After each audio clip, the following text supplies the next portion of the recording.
Hello there, folks. I'm RJB from RJB TV, and I do believe that today we've got ourselves a game on the menu between Leebokgu and LuckyBack. Let's get that game started up. It's going to be, well, it's not going to be a single game. This is going to be a set of games. Not just one, a couple of them. I'm trying to start the game, but BattleNet is kind of bugging out and won't let me start the game. Okay, we're in. So now we can switch over to the game after it finishes loading up. You're at RJB TV, and this time around I did not prepare the images for their names, like it's still showing Burger Sasu, and I think the other name is Leebokgu. Wait, Leebokgu is actually in the game, so that one's accurate. You're on the Red Terran. Leebokgu. I forgot to put in the image for a LuckyBack, so you know what? Let's find a LuckyBack's name tag, which turns out I did not make. I thought I had it in my map, but it's not there. I don't have Lucky. I do have Lucky right here. I found it. It took a little while to find it. Lucky right there. The name tags are a little bit small, in my opinion. I should actually make them a little bit bigger, but I'll do that for the next video, because I don't do any editing. I kind of just use a live streaming setup. Like all the tools you use for live streaming, that's kind of just what I use. RJB TV, esportscast, you're Lucky against Leebokgu. I did a small little overhaul of the images. Nothing too big. Still using the same text font. I've been trying to find a new text font for a while, but I just haven't been able to find one that really satisfies me quite as much as the Black Ops 1 text font. This is actually from Call of Duty Black Ops 1. And the text font, to me, it just resonates with me. Maybe you don't like it, but I like it. And I think that's one of the most important things. Do the things you like, and not necessarily the things other people like.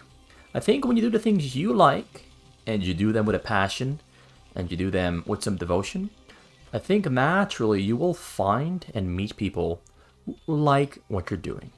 Most of the times. Not always. There are exceptions, of course. There are, like, sometimes you find a lot of people who like the one thing you're doing because it just so happens to be the one thing people were looking for. The one thing people feel like, hey, this hits me in my soul, so I am going to watch this. I'm going to participate. But some other things, sometimes it just doesn't happen.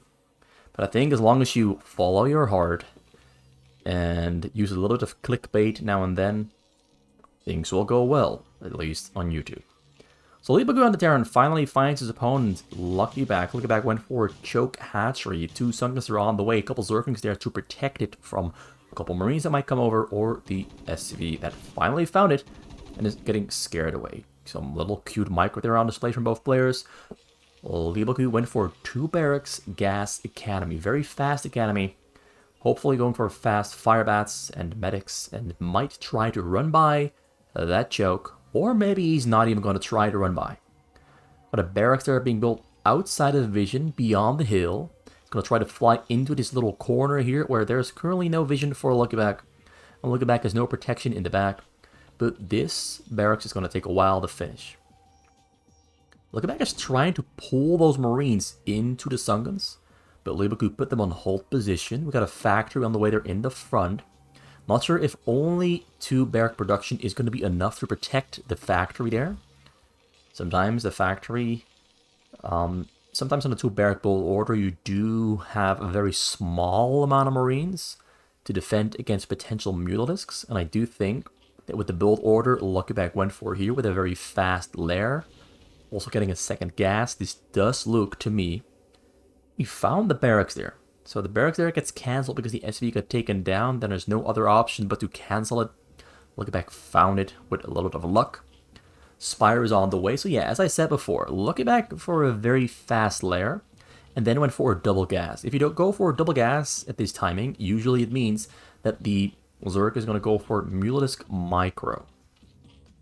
Like, you gotta, of course, be able to micro the Mutalisks. Otherwise, the Mutalisks are not as strong as they potentially could be. And you do want to get some use out of them. You want to get some advantages out of them.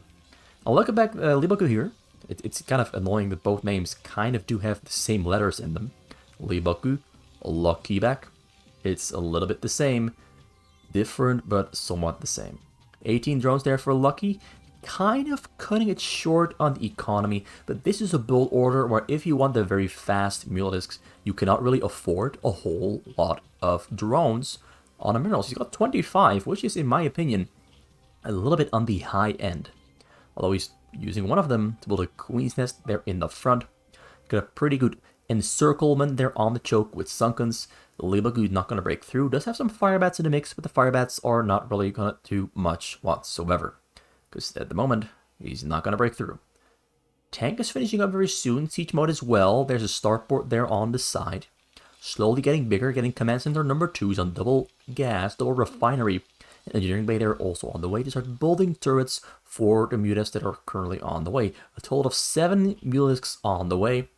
8 now. He might go for 9 in total. Going to group them up with most likely an Overlord. And then start hitting Leebokgu with the Mutalisk Micro here.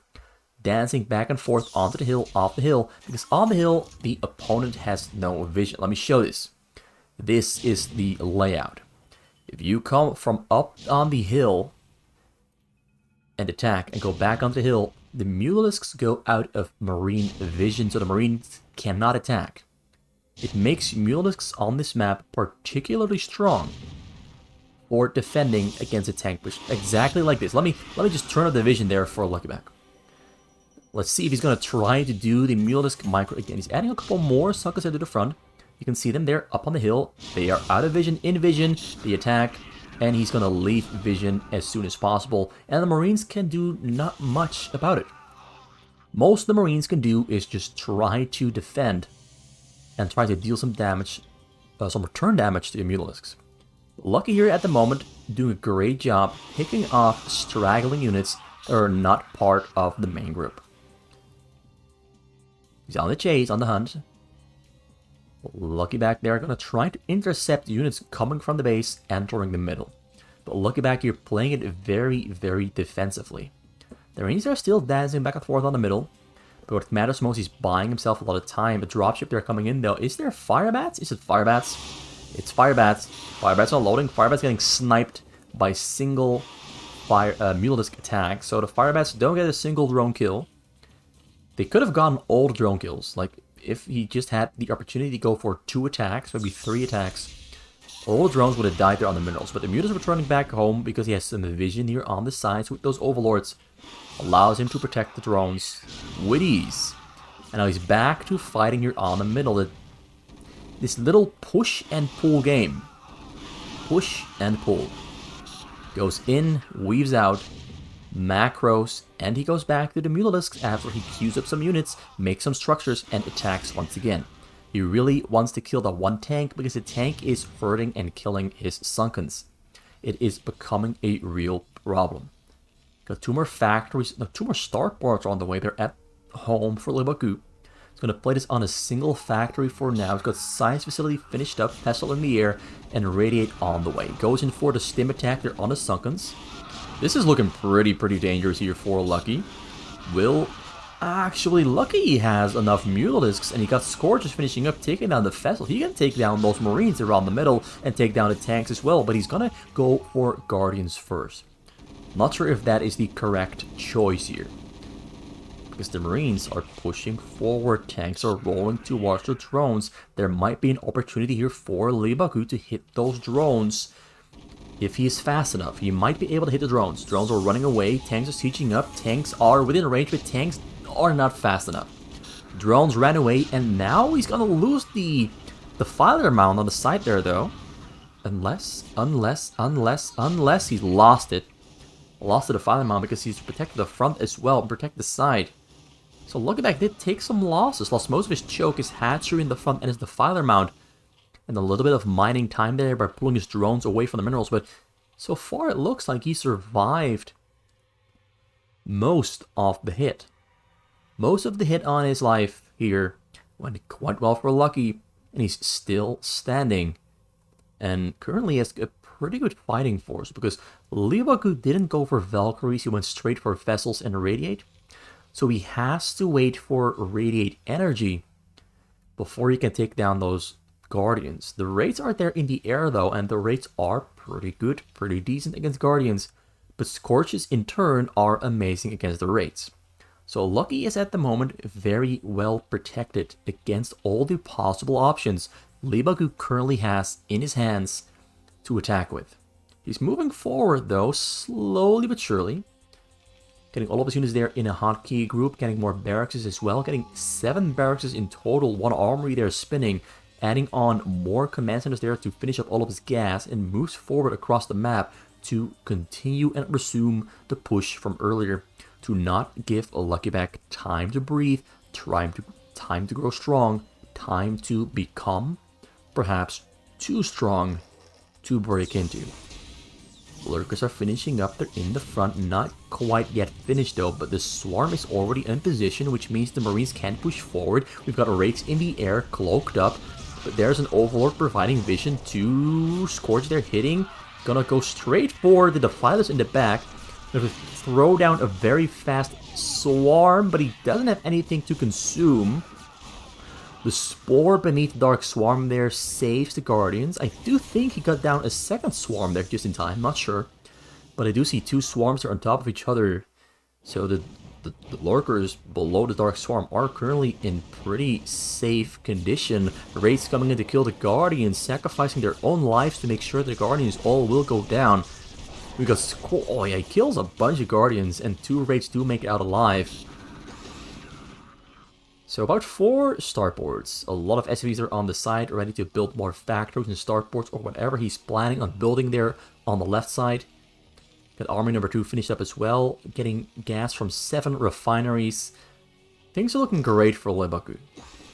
Whereas Lucky, still on a very small army, does have the defensive units in place. He can buy himself a lot of time with those Defiler swarms that are in the front. And here in the back, no spores, but a lot of hatcheries and a lot of drones, 54. And he's got another wave of drones are on the way to hit about 65. There'll be 65 drones there. He's got 1 Evo chamber, the Father Mount, 1 Greater Spire. He's going to have to diversify a little bit on his tech options here, like get an Ultimus Cavern, get a couple more Evo chambers, maybe a second Spire, to get every single upgrade he needs all at once. But what matters most, he's currently in the lead over Leebokgu with his worker count. And Leebokgu is starting to build stuff and structures all over the map to get himself a vision of potential overlords, leaving with units inside to go for a drop on Leebokgu's base. So he's covering the map, taking out vision on the sides to make it easier to fly his vessels in and hit those drones with the radiates. Both players are setting themselves up for the situation the fight is going to break out anytime now.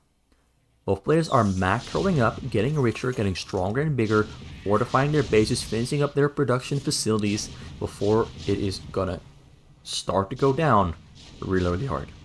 Leebokgu, though, does not have a lot of SCVs, about 60. That might become a problem further down the line. Also, those spores, you can place them really nicely on those extractors. I've never really seen anyone except LuckyBack do this specific spore layout there on the side to protect against vessels. I actually really like those spores against the extractors. So more units there, balling up and grouping up there in the front. Lucky is no longer going for Guardians, transitioning completely to a ground forces. 3 Evo chambers there in total. Keeps throwing down the Dark Swarms there in the front. 73 drones. And he's starting to finish up all the gas there on the bottom side, except that one there on the hive. Turrets here being built on the sides by Leebokgu. Leebokgu is just trying to get control over the map. Also throwing away Marines because he doesn't really need those Marines. He kind of just wants to open up some supply space, get more vessels, get more tanks. He went for a lot of barracks, but I don't really think those barracks are gonna see a lot of use. So he irradiates 1 Defiler, maybe 2. Tries to get, goes for the Guardian there instead of the Defiler. I think the Defiler would have been a better choice. think the Defiler would have been a better choice. Do note how these spores are making it hard to move in and radiate the Defilers, because when the vessels move forward, they do take some pretty heavy damage there from the spores. The spores being placed behind the lurkers so that the tanks cannot move forward to take down the spores. It's a really smart configuration. Lurkers in front of the spores, lurkers under the Dark Swarm, spores protect the Defilers, Defilers protect the lurkers. This is like a symbiotic relationship between the lurkers, the spores, and the Defilers. It's all very well thought out. But now we are getting some terror on the hills though. Guardians though will take care of that. Valkyries are finishing up as well. Leebokgu is slowly getting more control. But what if... Ooh, that's Plague on the Valkyries though is very, very nice. But I do think Leebokgu needs a little bit more... A couple more SCVs. His army is really big though. On 60 SCVs your army will be massive. But once you start losing your army, it's going to be difficult to build a new one. But he's getting there. He's getting there. Oh, it looks like the Defiler went down to irradiate, and now the lurkers in the front are getting taken down there. We've got the tanks and the Marines pushing forward, but most importantly, the tanks are hitting the lurkers and the spores as well. So LuckyBack there in a bit of trouble, but he does have a lot of Guardians there morphing in the back. There's no Devourers though, but he does have a Plague on those. He did have a Plague on the Valkyries, so the Valkyries are going to go down once they fly in and get hit by anything. Let's look at the Mutas taking down the Valkyries with single shots. A couple of Valkyries are still in the front. A lot of Radiates coming down as well. One Devourer, two Devourers in the mix to debuff those Valkyries. The Guardians are pushing forward, but the Guardians there are taking so much damage. I mean, you can debuff and reduce the damage output from the Valkyries by quite a bit. But the Guardians don't have infinite health bars, so they do get taken down sooner or later. So that fight there, big fight happened on the middle. Guardians are kind of just going their own way across the map by accident. Ooh, so this is interesting as well. The tanks are locked in on the lurkers here in the front. The tanks were locked in on the lurkers, which allows the Hydras to move forward because the tanks are not switching target from the lurkers to the Hydras. Same thing here. Tanks are locked in on those lurkers, which allows the Zerglings to move forward and start hitting the tanks. Guardians are just rolling across the map. Going for a small little attack there on the side. Just snacking and eating up those factories. While LuckyBack here is basically big enough right now to start pushing back with the Zerglings.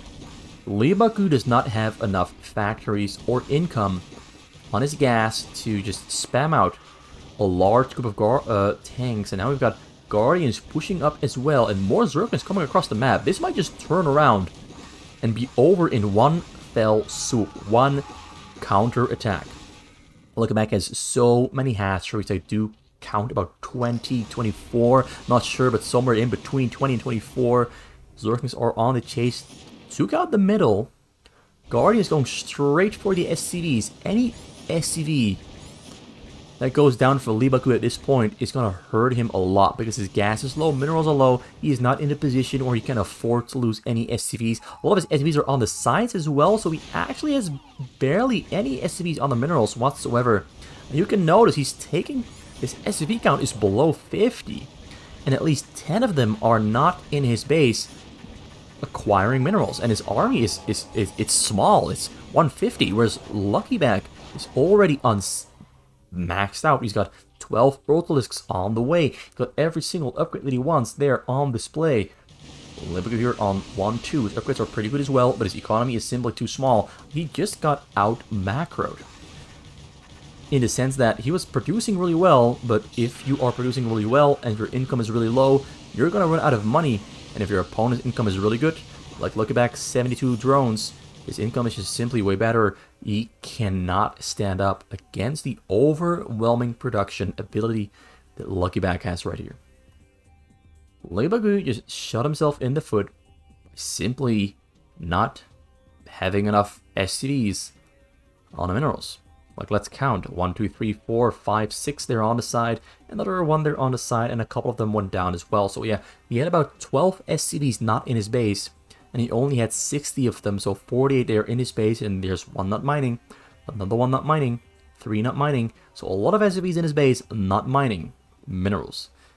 And if you're losing your army, as I said earlier in the game, once you start losing your army and you don't have a lot of money coming in, you are just going to have a very small army, and your army's going to grow smaller and smaller as time goes on.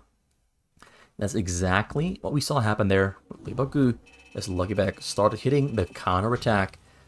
Leebokgu just never recovered from maxed out supply to 190 supply to 180 and then even lower to 170, 140, 130.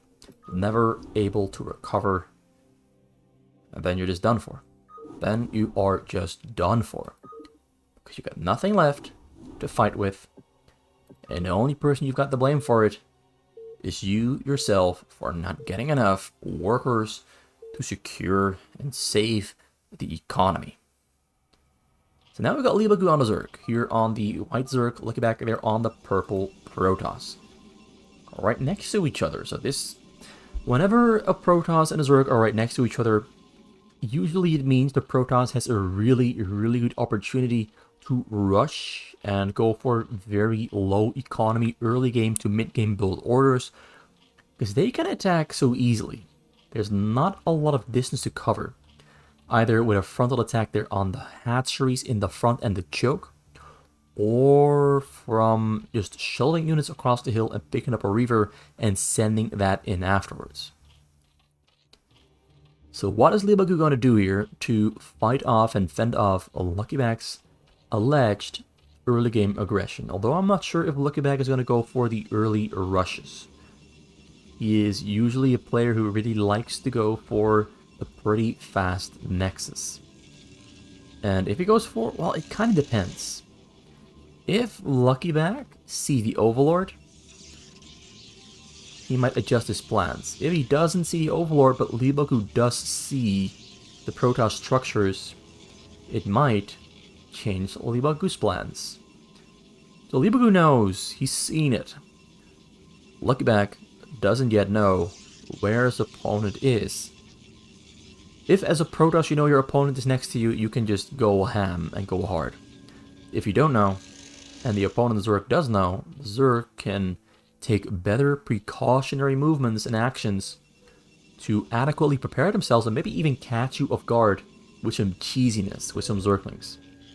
But so far, LuckyBack is going for early game aggression. Cybercore is on the way, got double gateway there, building Zealots. We've got the assimilator on the side, so the gas is starting. Does look like a very fast robotics. Maybe he's going for fast Dark Templars. I've seen some players do that as well, because much like this Overlord, a lot of Zerg players split up their Overlords in the early game and put them on the hills. So if you have, for example, very fast Dark Templars on the way, there's a chance you can take down the choke or just walk in and kill drones in the back.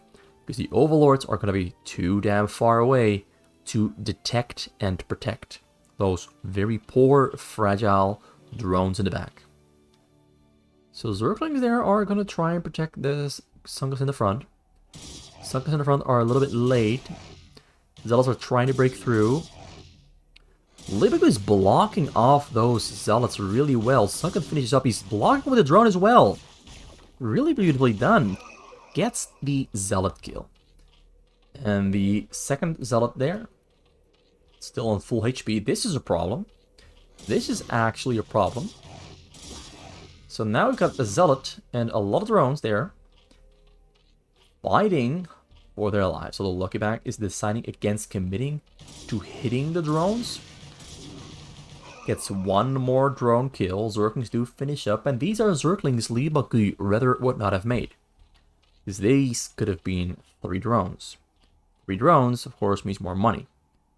But on the other side, on the flip side, Leebokgu has the opportunity to maybe go for a sneak buy with those Zerglings. But the Zealots there are on the move. He also does not want those Zealots to break through the choke.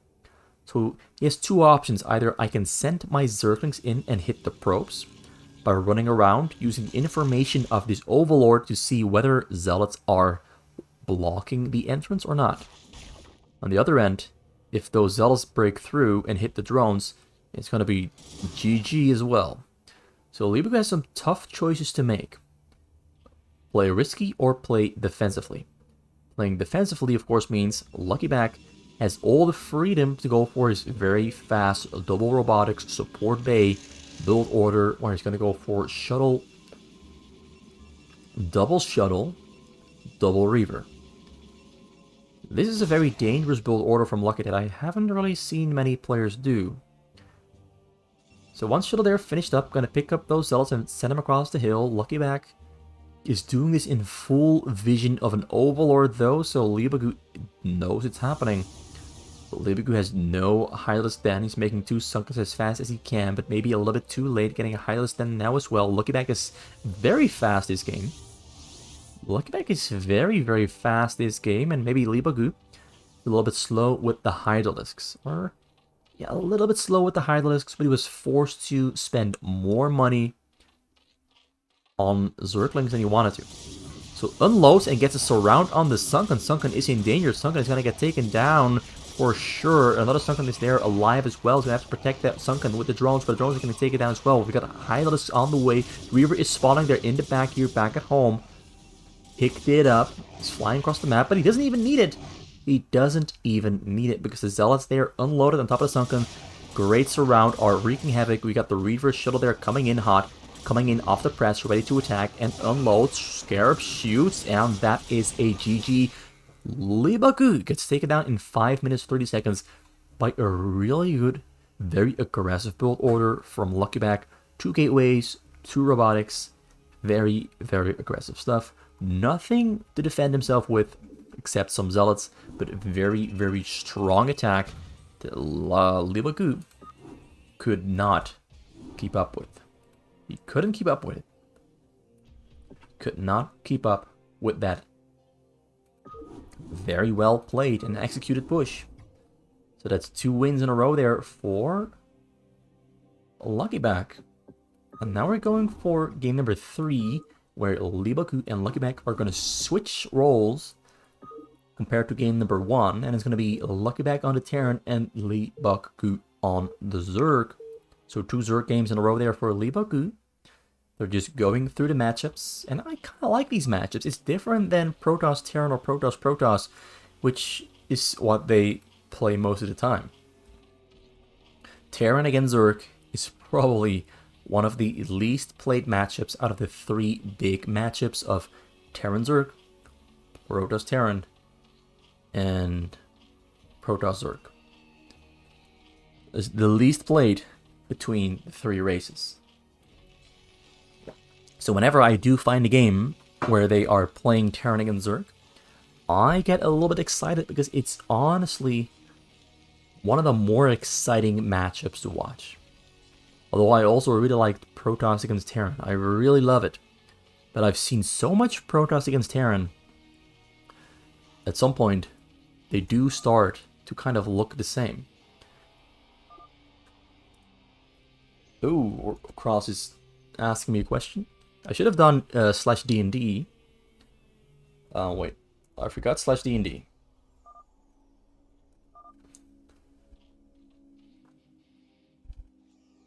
I'm gonna use it now.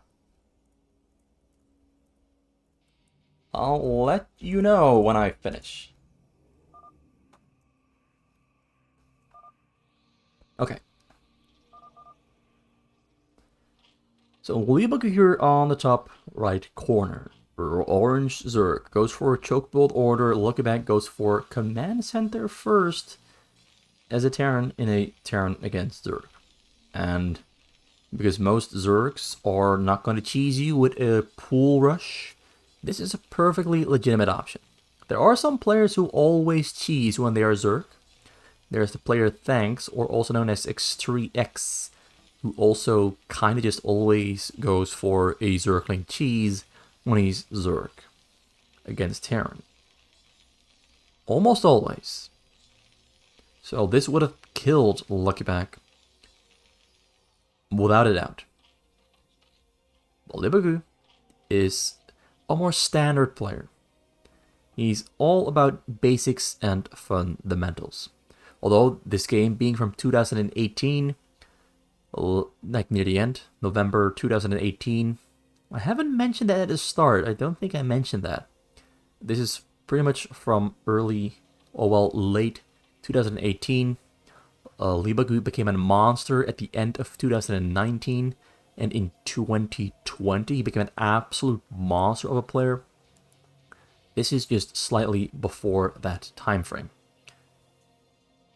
LuckyBack was already a monster, though. As you can see from these games, LuckyBack was already a monster. So Triple Barracks Academy there from LuckyBack after the command center, already on 20 SCVs. He's going to become very, very rich. Got some Zerglings there moving across, going into the choke. Going to try to take down the Marines and get some information there about what LuckyBack is up to. Oh, the Zerglings do make it through. Marines in the back are going to finish up though very soon, but Leebokgu might find out that there is another command center in the back. He sneaks around, finds the command center, and this might give him some options. Because, one, he knows he doesn't need a lot of Sunkens at his choke just yet. So he's going to go for a more conservative amount of Sunkens, although it's going to be 4. I don't think he needs 4 just yet. I think he should be fine on 2 for at least another 30 seconds. Stim is on the way, Medic as well. But the amount of Marines is not that big just yet. He's going for 4 Sunkens in total. Got Lair on the way as well, on a single gas. And 18 drones there on the minerals and the gas in total. He's going to go for a Hydralisk Den or a Greater Spire. I haven't really seen Leebokgu go for a Greater Spire that often. Goes for a Queen's Nest and goes for a Hydralisk Den. He just really isn't the kind of player to go for Mulelisk Micro. Haven't really seen him do it that much. Of course, because he doesn't do it that much, it's kind of safe to assume he's not going to do it this game either. He's the kind of player who likes lurkers and Zerglings. Looking back, gonna try to break through, but nope, there's way too many Sunkens. Immediately turns around and changes his mind. Queen's Nest almost finished up, so we're going to see a hive very soon. Lurker aspect is on the way. Gas number 2 and 3 there being morphed up. 2 factories are on the way and a starport as well there for LuckyBack. We have no armory yet, but 2 more depots being added on. It's just slowly growing bigger, getting level 1 attack for Marines and getting a range as well. The amount of Marines at the moment is still very small. Honestly, a Mulelisk build order here from Leebokgu, from Leebokgu, could probably have done some really significant amounts of damage. Because as I said before, the amount of Marines is pretty small. He delayed it by quite a bit by going for the command center first. And he only has 3 barracks, so yeah, I do think Mulelisks would have been quite destructive.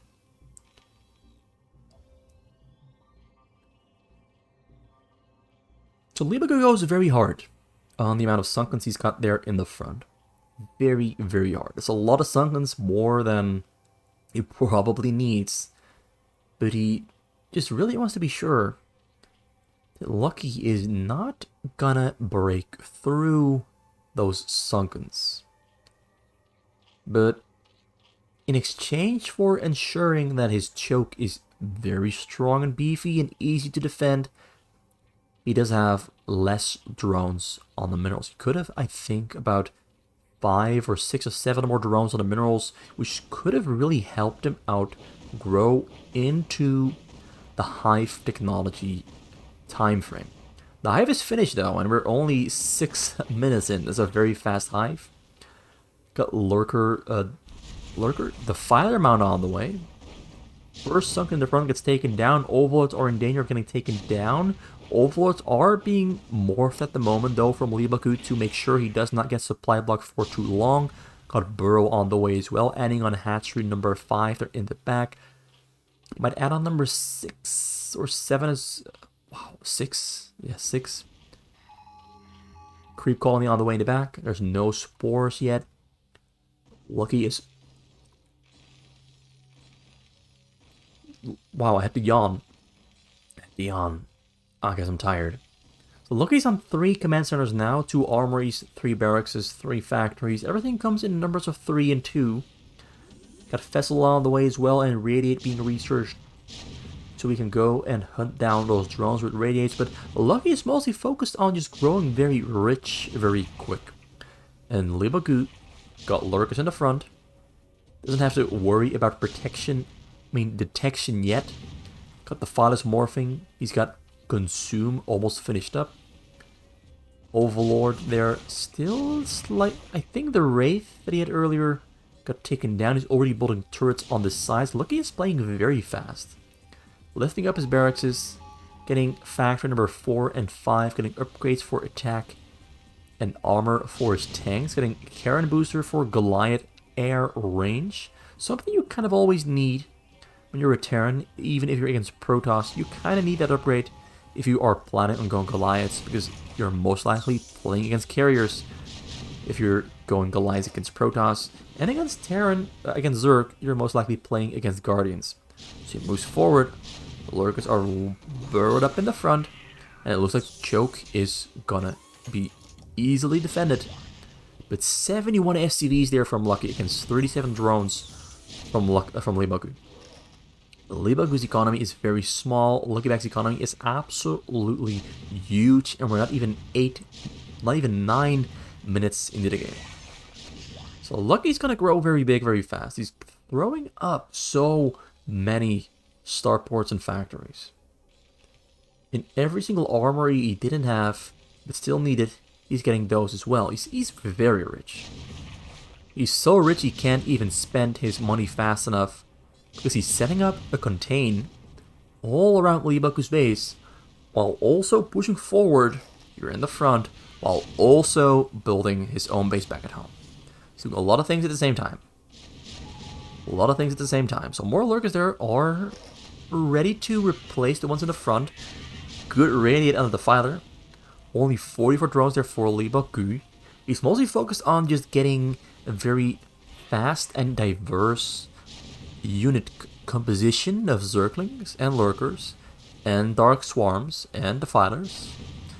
He's got a Spire, but no Mutalisks yet, and no Guardians yet. Extends the Dark Swarm, retreats the Defiler in between those spores. As I mentioned in the first game, the spores protect the Defiler. He's mostly just going for a huge amount of starports, and I do think it's all gonna probably be dropships. He's going for dropships. So look at how many structures he built all over the place in such a short amount of time. Tanks are rolling forward a bit too much though into the lurkers under the Dark Swarm. They're taking some heavy damage. A little bit too far forward. He's radiating on the lurkers in the front though. So once the lurkers beneath the Dark Swarm go down to the radiates, maybe Lucky is going to push forward and start taking down this frontal choke portion there. Overlords are being loaded up there for Leebokgu though. He's going to go for an Overlord drop there over the northern side of the map. There are some turrets here in between.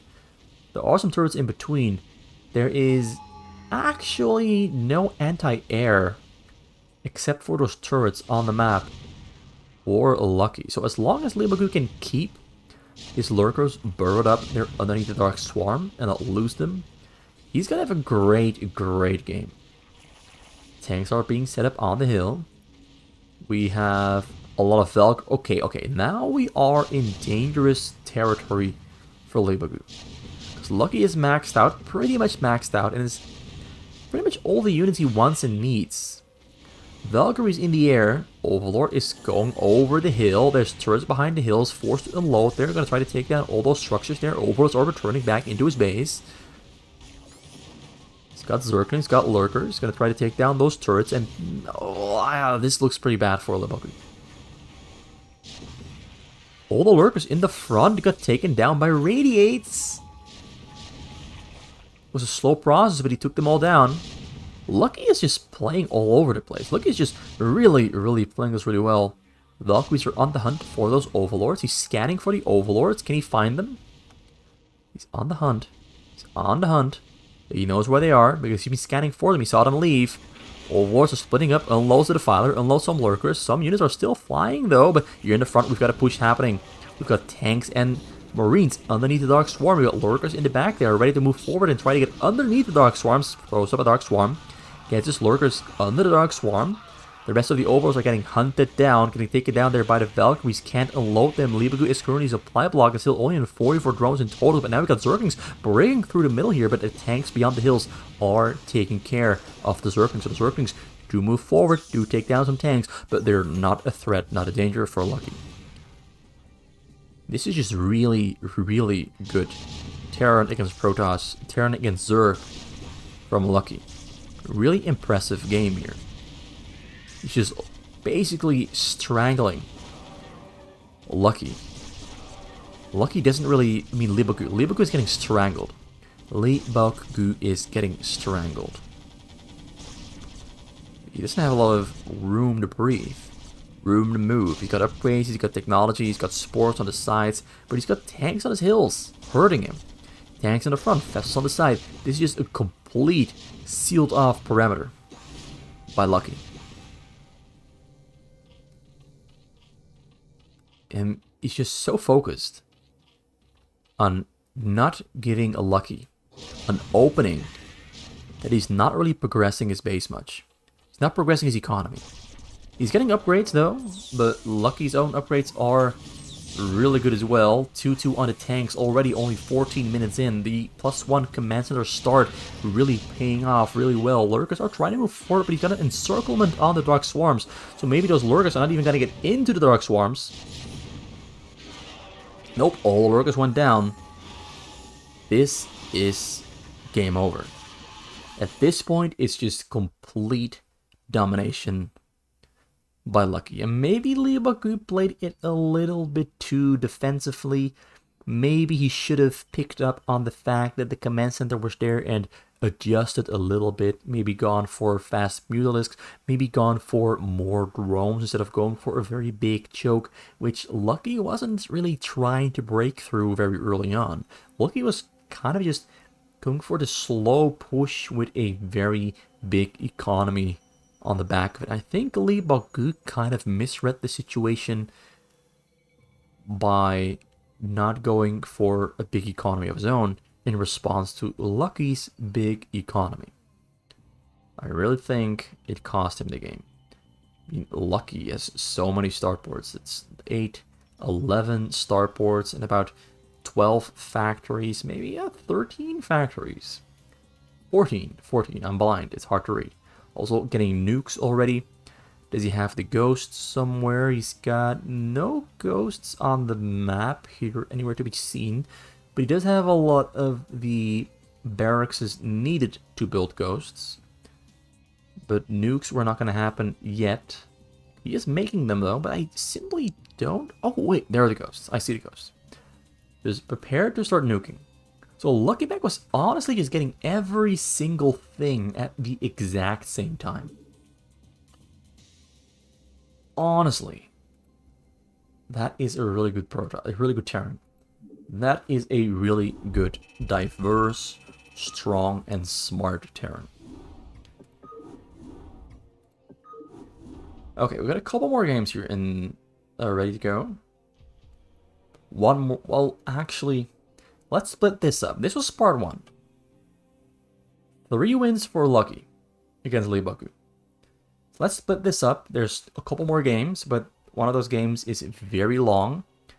And I don't want to make this video too long, because we're already at 44 minutes into the video. So I'm going to call it right here. And hope you return for part number 2 with Lucky against Leebokgu, playing exotic matchups, so to speak. Hope you enjoyed it. And see you soon. And have a good day. Sleep well. And remember to stay true to yourself.